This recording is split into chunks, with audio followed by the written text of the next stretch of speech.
찬송 우리 부르면서 아버지 앞에 나가지요. 370장 우리 찬송합니다. 찬송.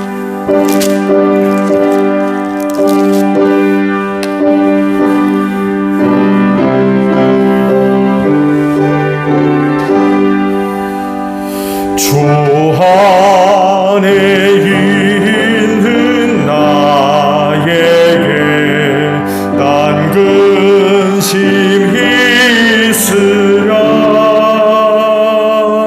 십자가 밑에 나가 내 짐을 풀었네.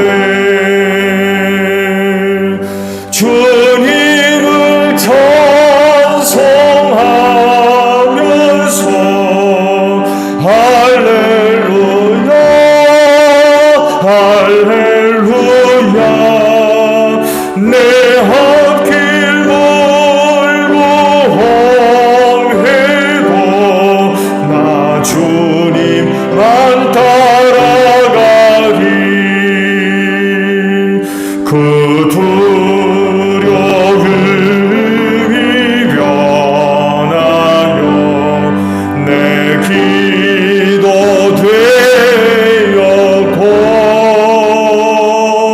첫날의 한숨 변하여 내 노래 되었네.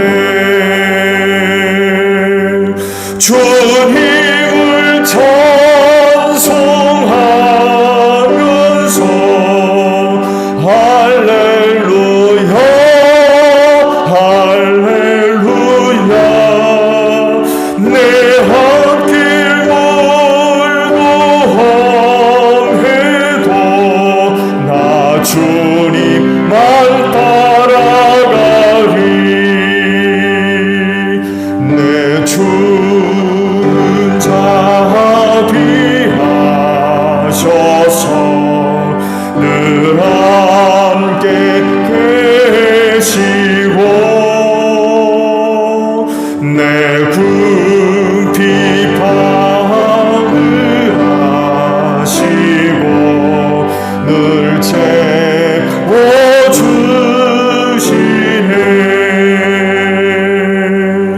주님을 찬송하면서 할렐루야 할렐루야. 내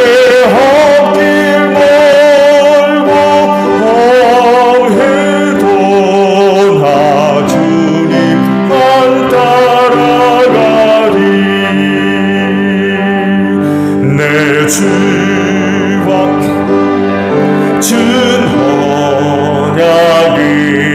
영불변하시니 그 나아가기까지는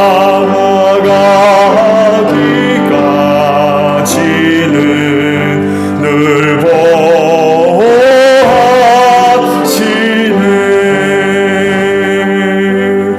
주님을 찬송하면서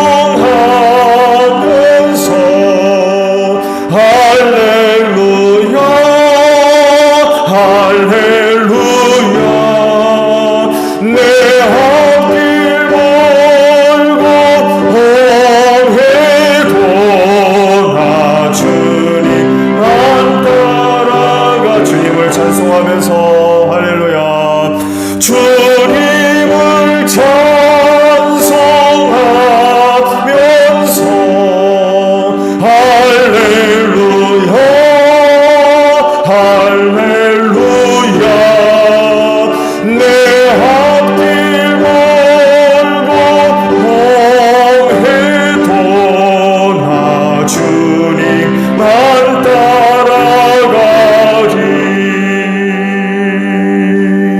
아멘.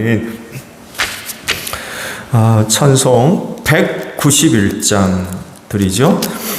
찬송가 191장 찬양합니다.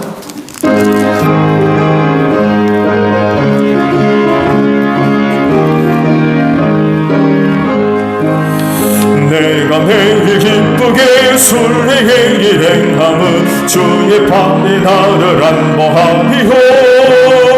내가 주의 큰 복을 받는 참된 비결은 주의 영이 함께하리라.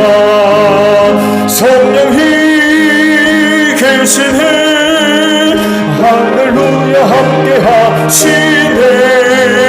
좁은 길을 걸으며 담나 기뻐하는 것 주의 영이 함께하리라. 전내 죄에 빠져서 평안함이 없을 때 예수 십자가의 공로 힘입어 그 말 아래 엎드려 참된 평화 얻으면 주의 영이 함께하리라. 성령이 계시네 할렐루야 함께하시네. 좁은 길을 걸으며 밤낮 기뻐하는 것 주의 영이 함께하리라. 나와 동행하시고 너는 염려하시니 나는 숲의 새와 같이 기쁘다. 내가 기쁜 마음으로 주의 뜻을 행함은 주의 영이 함께하리라. 성령이 계시네 할렐루야 함께하시네. 좁은 길을 걸으며 밤낮 기뻐하는 것 주의 영이 함께하리라.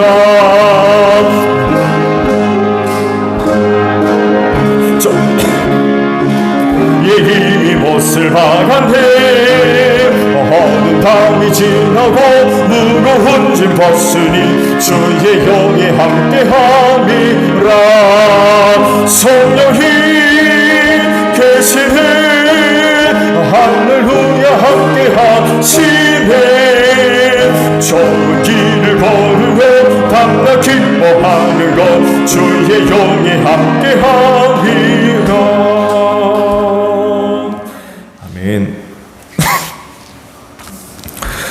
찬송가 우리 하나 더 부르고 말씀을 보죠. 359장 우리 찬송합니다. 359장입니다.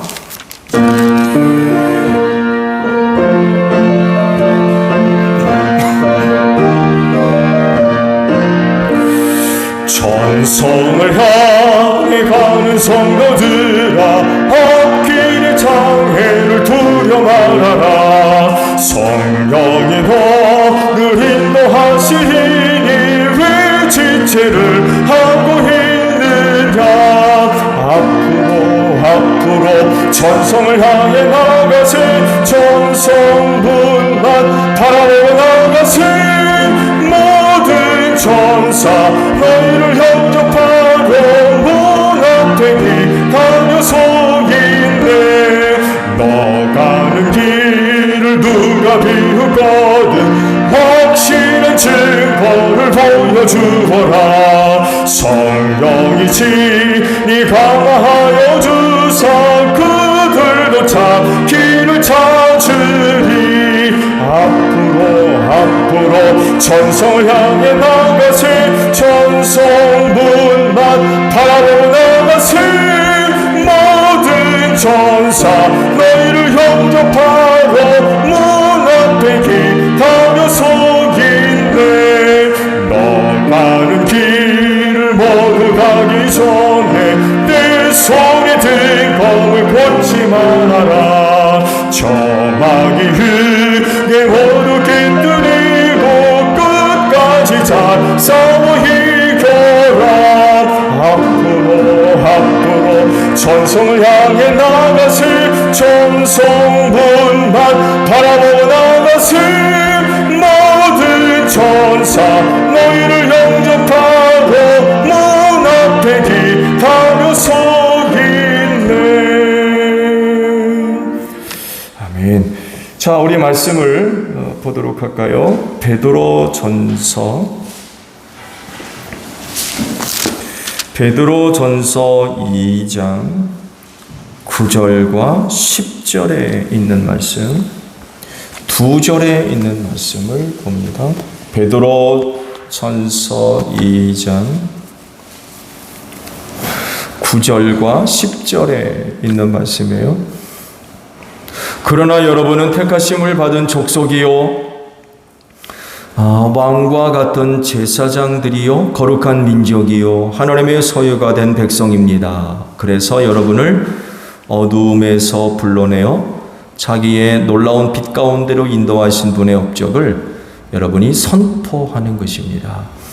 여러분이 전에는 하나님의 백성이 아니었으나 지금은 하나님의 백성이요 전에는 자비를 입지 못한 사람이었으나 지금은 자비를 입은 사람입니다. 아멘. 베드로 사도가 예수님에 대하여서 설명을 하시는데 살아있는 귀한 돌, 모퉁이 돌이다. 이렇게 표현을 하세요. 구원받을 자들을 위해서 하나님은 이 돌을 모퉁이 돌로 세우셨어요.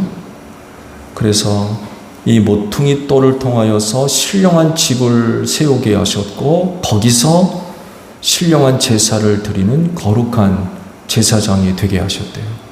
근데 구원받지 못할 자들을 위해서 이 돌은 어떻게 됐느냐? 집 짓는 자들이 버렸대요. 구원받을 자들을 위해서는 하나님께서 이 돌을 모퉁이 돌로 삼으셨는데 집 짓는 자들은 이 돌을 버렸대요. 근데 버린 돌이 모퉁이 돌이 된 거예요. 하나님이 그렇게 만드신 거죠. 그렇다면 그 모퉁이 돌을 통해서 거룩한 집을 세워야 되는데 어떤 일이 벌어지느냐? 그 돌에 자꾸 걸려 넘어지는 거예요. 그 돌에. 그러니 집이 어떻게 세워져요? 이렇게 큰 차이가 발생을 하는 거죠. 이렇게 된 이유가 어디 있다고 그래요? 두 가지를 설명하셨어요. 말씀에 순종하지 않았다는 거죠. 말씀에 순종하지 않았다는 게 뭐예요? 예수 안 믿는다는 거예요. 여러분, 말씀에 순종하는 건 다른 게 아닙니다. 예수 믿는 겁니다. 또 하나는 그렇게 되도록 정하셨대요.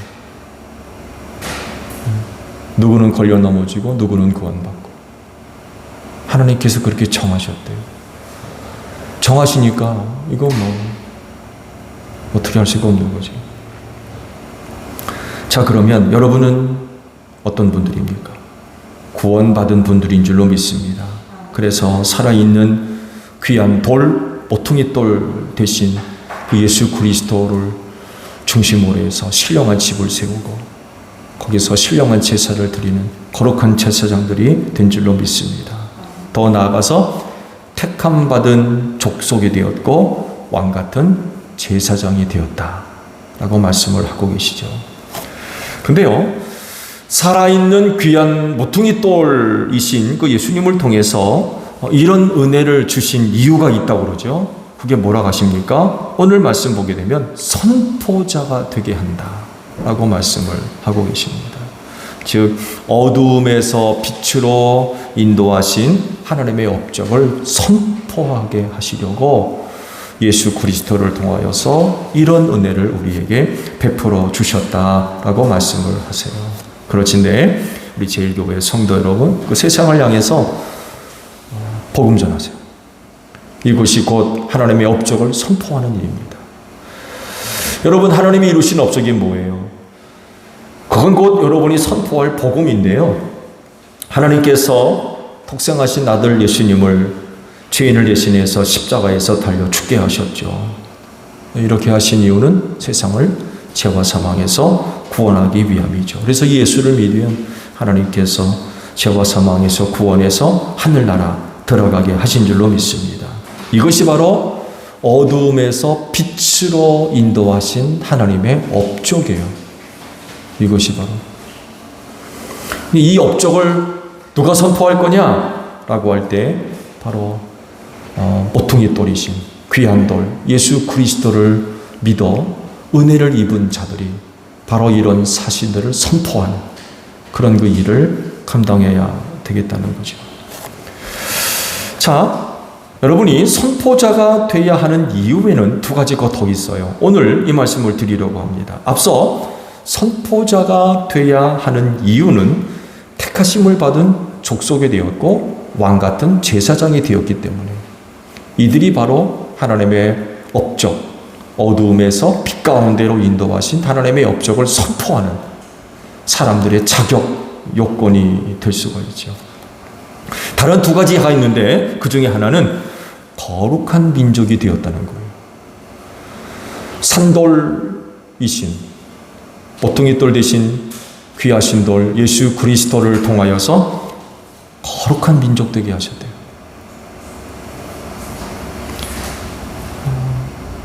이것을 가리켜서 사도 바울은 접붙임이라는 말로 설명을 하셨어요. 접붙임.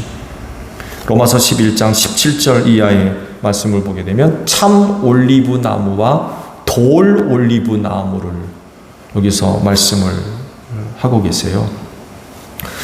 그런데 참 올리브 나무 가지를 가운데서 얼마를 잘라내시고 그 자리에 돌 올리브 나무의 그대를 접붙여 주셨기 때문에 그대가 참 올리브 나무의 뿌리에서 올라오는 양분을 함께 받게 된 것이면 그대는 본래의 가지들을 향하여 우쭐대지 말아야 합니다. 비록 그대가 우쭐댈지라도 그대가 뿌리를 지탱하는 것이 아니라 뿌리가 그대를 지탱하는 것을 명심해야 합니다. 그러므로 본래의 가지가 잘려나간 것은 그 자리에 내가 접붙임을 받게 하시려는 것이었다 하고 그대는 말해야 할 것입니다. 옳습니다. 그 가지들이 잘린 것은 믿지 않은 탓이고 그대가 그 자리에 붙어 있는 것은 믿었기 때문입니다. 그러니 교만한 마음을 품지 말고 도리어 두려워하십시오. 하나님께서 본래의 가지들을 아끼지 않으셨으니 접붙인 가지도 아끼지 않으실 것입니다. 이런 말씀을 하죠. 참 올리브는 누구 계세요? 유대인이죠. 아브라함의 오십니다. 그 참 올리브 나무의 가지를 몇 개를 잘라내셨대요. 안 믿어서. 근데 그 자리에 뭐를 붙여주셨어요? 돌 올리브. 누구 계세요? 이방인들입니다. 이방인들을 거기다가 접붙여 주셨대요. 그래서 참 올리브 나무의 양분을 받아 먹게 하셨다라고 지금 설명을 하고 계십니다. 살아있는 귀한 돌, 모퉁이 돌 되시는 예수님으로 말미암아 거룩한 민족이 되었다라고 하는 것은 바로 이런 의미예요. 이런 의미. 유대인들에게 있어서는 아브라함의 후손이 된 것을 얘기하겠죠. 이런 은혜는 이방인들에게는 더더욱 클 수밖에 없죠. 거룩한 민족이 될 수 있는 조건은 하나밖에 없어요. 하나님께서 선택하시는 은혜입니다. 아브라함과 그 후손들이 바로 거룩한 민족이 되지 않았습니까? 이유는 그들을 선택하셨기 때문에 그래요. 그건 전적인 하나님의 은혜죠. 그 민족이 다른 민족보다 잘났기 때문에 그런 게 절대로 아니죠. 그 반대입니다. 하나님께서 하신 일들을 보게 되면 그렇게 일하지 않으세요. 약한 자를 불러 강한 자를 부끄럽게 하신 그런 하나님이라고 그러셨어요. 하나님이 하시는 방법이 그래요. 하나님이 하시는 이런 방법들을 보게 되면 아브라함 당대의 위대한 인물이 아닙니다. 정말 연약한 자입니다. 네, 그런 자를 선택하셔서 그의 후손을 그의 백성으로 거룩한 민족이 되게 하셨다는 거죠. 이방인은 어떻게 되는 겁니까, 그러면? 이방인은 여기에 해당이 안 돼요. 아브라함의 후손인가요? 아브라함과 피가 섞인 게 있어요? 하나도 없습니다. 거룩한 민족이 될 수 있는 이유는 하나님께서 아브라함을 선택했기 때문이거든요. 근데 우리는 거기에서 제외되어 있어요. 피 한 방울 섞이지 않았어요. 그럼 어떻게 이방인들이 거룩한 민족이 될 수 있는 거예요? 그걸 사도 바울이 참 올리브와 돌 올리브 나무로 설명을 하셨던 거예요. 참 올리브된 이스라엘의 돌리 올리브, 즉 이방인들을 접붙여 주신 거죠. 어떻게? 예수를 믿는 믿음으로 말미암아. 예수를 믿으니까 하나님께서 돌 올리브인 우리를 참 올리브 나무의 가지에 접붙여 주셨다는 거예요. 그래서 오늘 우리도 거룩한 민족이 된 줄로 믿습니다. 아브라함의 약속이 오늘 우리의 약속이 된 줄로 믿습니다. 그러므로 이런 은혜를 입은 자들이 앞으로 해야 할 일이 뭐예요? 선포자가 되는 거예요. 어두움에서 빛 가운데로 인도하신 하나님의 업적을 선포하는 자들이 되어야 된다. 우리로 하여금 약속에서 제외되어 있던 자들을 접붙여 주심으로 말미암아 거룩한 민족 되게 하신 그 은혜, 그건 곧 하나님의 업적을 선포하게 하려고 그런 은혜를 주셨다는 거죠. 그렇지인데 열심히 세상을 향해 복음 선포하는 여러분들이 되시기를 바랍니다. 선포자가 되어야 하는 두 번째 이유는요, 하나님의 소유가 된 백성이 되었다 라고 말씀을 하세요. 하나님의 소유가 된 백성이 됐기 때문에 하나님의 업적을 선포하는 자들이 되어야 된다는 거죠. 즉 살아있는 귀한 돌, 모퉁이 돌 대신 예수님으로 말미암아 오늘 우리도 하나님의 소유가 된 백성이 된 줄로 믿습니다. 앞서 말씀을 드린 대로 우리는 약속에서 제외되어 있었어요. 선택받지 못했습니다. 하나님의 소유가 된 백성, 그건 하나밖에 없어요. 아브라함과의 후손들입니다. 그들을 선택하셨기 때문에 그래요. 이방인들은요, 하나님 없이 살았던 자들입니다. 율법도 없이 살았던 자들이에요. 그래서 그들이 하는 일이라고는 우상 섬기고 죄 짓는 일밖에 없었어요. 하나님이 없는데 당연한 거 아니에요? 죄성을 소유한 인간들이 하나님이 없으면 그건 당연히 우상을 숭배할 수밖에 없고요. 율법이 없으면 죄 짓는 생활할 수밖에 없어요. 그러다 결국 죄 가운데 망할 수밖에 없는 그들이 바로 우리였다는 거죠. 그래서 하나님의 소유된 백성은 오직 하나, 이스라엘입니다. 아브라함의 후손들이죠.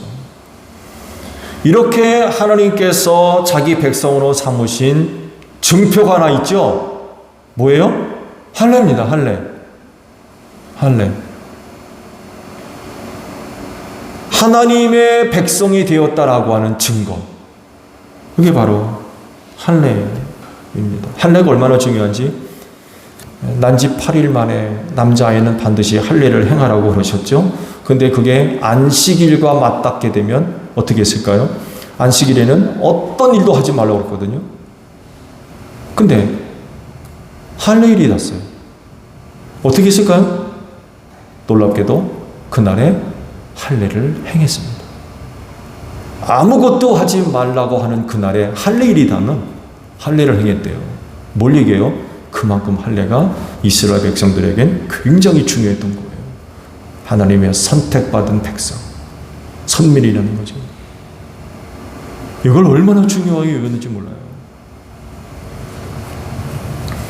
그러면 이방인들은 어떻게 되는 거예요?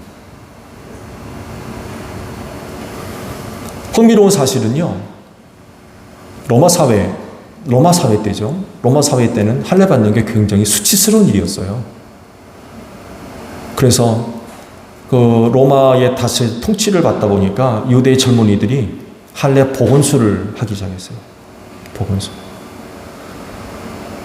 그래야 이제 경기장에 들어가서 운동 경기를 보고, 그러니까 그때는 다 벌거벗고 했거든요.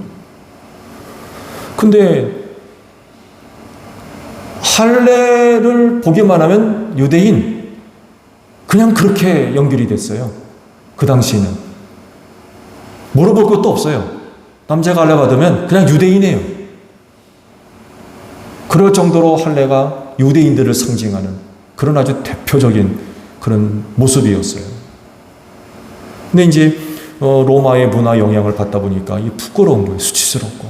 그래가지고 젊은이들이 보건수를 받고 그랬다고 그래요. 또 그러니까 또 유대교에서는 보건수를 하지 못하도록 또 조치를 취하고, 그런 아주 흥미로운 사실들이 있습니다. 할례 받지 않은 이방인들은 어떻게 되는 거예요? 말씀드린 대로 아브라함과 혈통적으로 아무런 관계도 없잖아요. 근데 어떻게 하나님의 소유된 백성이 될 수 있어요? 어떻게 돼요? 우리는 어떻게 되는 거예요? 한 가지 방법이 있죠. 뭐예요? 예수 믿는 겁니다. 예수 믿는. 살아있는 귀한 돌, 모퉁이 돌이신 예수님을 믿으면 하나님께서 그를 하나님의 소유된 백성으로 삼으시는 줄로 믿습니다. 한 걸음 더 나아가서 하나님의 자녀가 돼. 하나님을 아바라 부를 수 있는 은혜를 이방인들에게도 허락해 주신 줄로 믿습니다. 그래서 아브라함은요, 혈통적인 조상이 아니라 뭐라고 불러요? 믿음의 조상. 믿음의 조상. 믿는 믿음을 갖고 있는 모든 사람들의 조상이라는 거예요. 혈통적인 관계의 조상이 아니라 그는 믿음을 갖고 있는 모든 사람들의 조상이 되게 하셨다는 거죠. 그래서 하나님의 은혜는 혈통으로 되는 것이 아니라 뭐로 되어진다? 믿음으로 얻는 은혜입니다. 믿음으로 얻는 은혜. 앞서 참 올리브 나무 말씀을 드렸잖아요. 가지를 잘라냈다고 했어요. 하나님께서. 잘라냈다. 참 올리브 나무인데도 불구하고 믿질 않으니까 잘라버리셨대요. 그리고 거기에 믿는 자 이방인들을 접붙여 주셨다. 그렇게 됨으로 인하여서 하나님의 소유된 백성 삼아 주셨다는 것. 그들만 하나님의 백성이 아니라 예수를 믿는 오늘 우리도 하나님의 택하심을 받은 하나님의 백성이 된 줄로 믿으시기를 바랍니다. 이런 은혜를 우리에게 허락하신 이유는 하나님이 이루신 업적을 선포하게 하시려고 이런 은혜를 우리에게 허락해 주셨다라고 말씀을 하고 있습니다. 그렇진데 하나님의 업적을 널리 세상 앞에 선포하는, 곧 복음 증거하는 여러분들이 되시기를 바랍니다. 주기도문 하겠습니다. 하늘에 계신 우리 아버지, 아버지의 이름을 거룩하게 하시며 아버지의 나라가 오게 하시며 아버지의 뜻이 하늘에서와 같이 땅에서도 이루어지게 하소서. 오늘 우리에게 일용할 양식을 주시고 우리가 우리에게 잘못한 사람을 용서하여 준 것 같이 우리 죄를 용서하여 주시고 우리를 시험에 빠지지 않게 하시고 악에서 구하소서. 나라와 권능과 영광이 영원히 아버지의 것입니다. 아멘. 찬양 예배 모두 마치었습니다. 감사합니다. 고맙습니다.